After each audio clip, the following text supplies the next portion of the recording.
Psikoterapi doa. Psikoterapi doa itu bagaimana mengelola doa agar jadi kekuatan menyembuhkan secara psikis. Ini yang saya sebut berdoa yang serius tadi. Efeknya terhadap dirimu, kalau katanya Kiki tadi, dia mengubahmu. Jadi perhatikan rentetan-rentetan itu, nanti lakukanlah. Sebelum berdoa, tegaskan dalam dirimu kelemahanmu, bahwa aku ini lemah ya Allah, aku ini tidak berdaya, Engkau yang Maha Kuasa. Sadari kekuasaan Allah, bahwa dialah tempatmu bersandar satu-satunya. Tahap kedua, setelah itu baru tahap ngobrol, curhat sama Allah. Ungkapkan segala galaumu. Mungkin diawali dari munajat tadi. Jadi pembukaannya zikir, dilanjutkan kemudian munajat, kemudian baru minta permohonan. Setelah itu tunggulah hasilnya. Cuma menunggu dalam rojak, penuh harap pada Allah. Baru yang terakhir tawakal. Jadi kalau diurut, zikir, munajat, kemudian doa, rojak, tawakal. Dan ini rentetan doa yang tidak hanya fokus pada terkabulnya yang diminta, tapi juga kesembuhan jiwa. Kalau setiap berdoa kamu begini, hidupmu lebih tentram. Karena kamu setiap berdoa menegaskan bahwa kamu ini memang lemah. Jadi kalau ada macam-macam banyak masalah, kamu tidak galau karena ya memang kita manusia, banyak kelemahan, ketidakberdayaan, keterbatasan. Jadi itu, setelah itu baru kamu keluhkan persoalanmu lewat munajat tadi. Kayak Abu Nawas itu, ilahi lastu lil firdausi ahla wala aqwa ala naril jahimi. Ya Allah, aku ini bukan ahli surga jelas. Potonganku semacam ini nggak pantas belas kalau masuk surga. Cuma aku tidak kuat kalau masuk neraka. Kena angin aja saya masuk angin, apalagi masuk neraka. Misalnya wala aqwa ala naril jahimi. Ini kan namanya munajat. Jadi ada retorikanya bertemu Allah. Setelah itu baru permintaan, maka ampunilah dosaku. Fa innaka ghafurud dzambil azim, karena engkau adalah pemberi ampun yang maha agung. Nah ini kan dengan kalimat-kalimat ini jiwa bisa tersembuhkan, tentram, nyaman.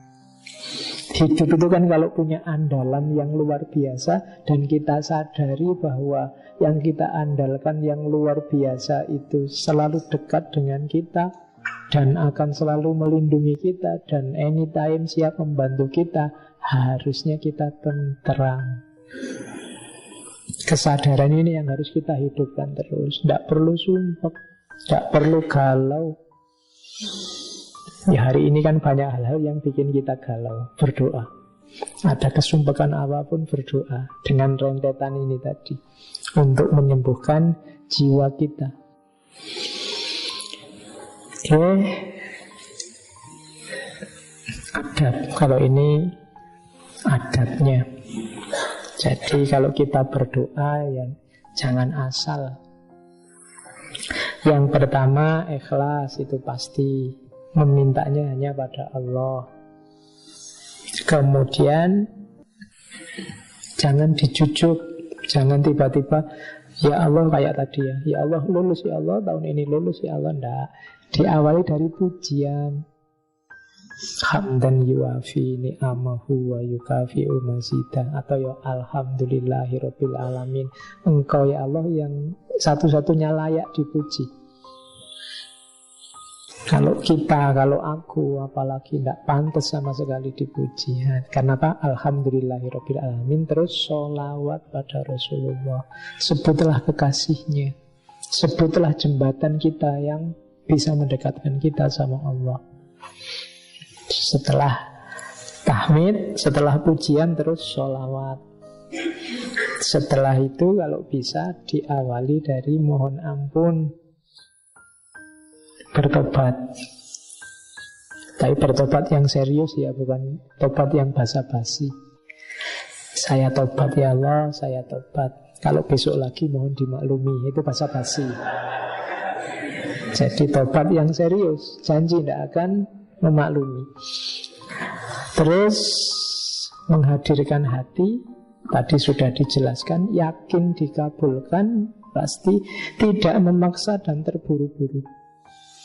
Awas ya Allah, kalau tidak dikabulkan hati-hati. Nah, tidak boleh. Jangan ngancam-ngancam, jangan maksa-maksa, jangan nyusu-nyusu. Nyusu-nyusu itu memburu-buru Allah. Segera ya Allah, segera. Kalau bisa 3 jam setelah ini ya, tidak apa-apa.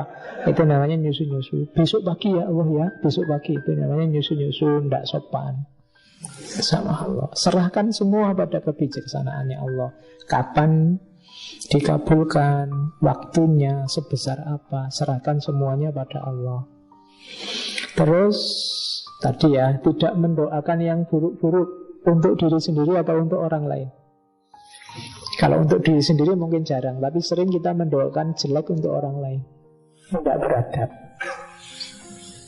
Jadi adabnya doa itu ya mendoakan yang baik-baik untuk siapapun. Kalau ada temanmu misalnya menurutmu salah atau keliru, doakan biar dia sadar dan kembali ke jalan yang lurus.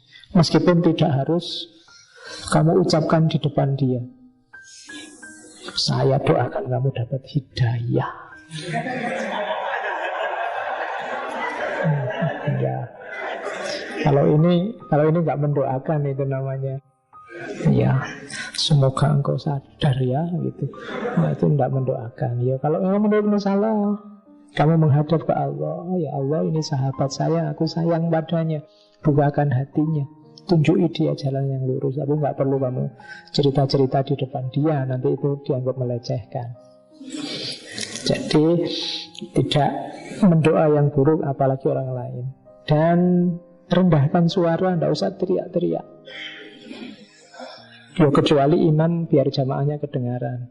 Kamu tidak usah di kamar kos sendirian. Ya Allah, nanti ya lanjutannya itu tidak memberatkan diri dengan bersajak.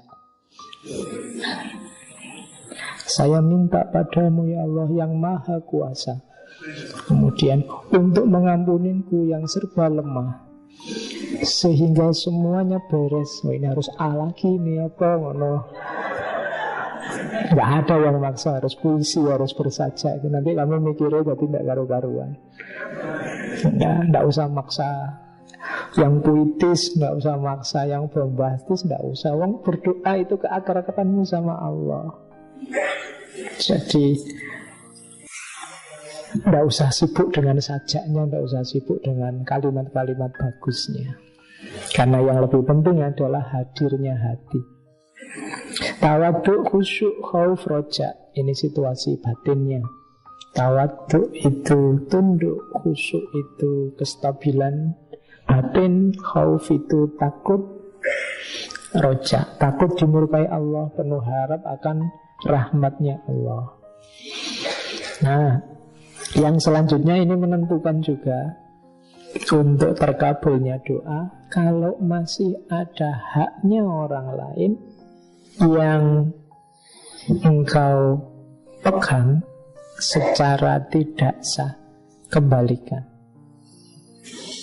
Kadang-kadang orang tanya, saya Pak berdoa lama tidak dikabul-kabulkan. Coba diteliti, ada tidak haknya orang lain yang terikut, atau mungkin ada kesalahanmu pada orang lain yang jadi ganjalan. Mintalah maafnya dulu. Kemudian bersih dari makan minum kepemilikan yang haram. Jadi satu ketika Ali bin Abi Thalib itu memaki orang yang istighfar sembarangan. Dan banyak sekarang orang ada apa-apa, astagfirullahaladzim, astagfirullahaladzim gitu kan. Terus dimaki. Ali bin Abi Thalib pakai kalimat takilatka ummuka. Tabirat kaumuka itu ya semacam makian. Jadi beratnya ibumu.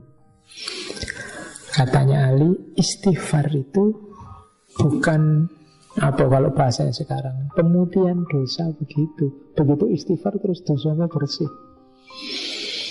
Tapi ada tiang-tiangnya. Jadi ketika kamu istighfar, pastikan tiang-tiangnya lengkap.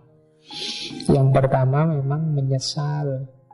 Yang kedua niat tidak mengulangi lagi. Yang ketiga kalau ada haknya orang lain yang ada di tanganmu, berikan. Yang keempat, kalau dalam dirimu masih tersisa mungkin masuk makanan haram, kalau bisa ratapi itu, bersihkan dan gusur itu dengan makanan halal sebanyak mungkin. Kemudian mujahadahlah, katanya Ali, sebagaimana engkau bersenang-senang dalam kemaksiatan, maka sekarang imbangi itu dengan susah payahmu dalam ketaatan. Baru kamu bisa mengklaim sudah istighfar yang benar. Jadi tidak sekedar di mulut.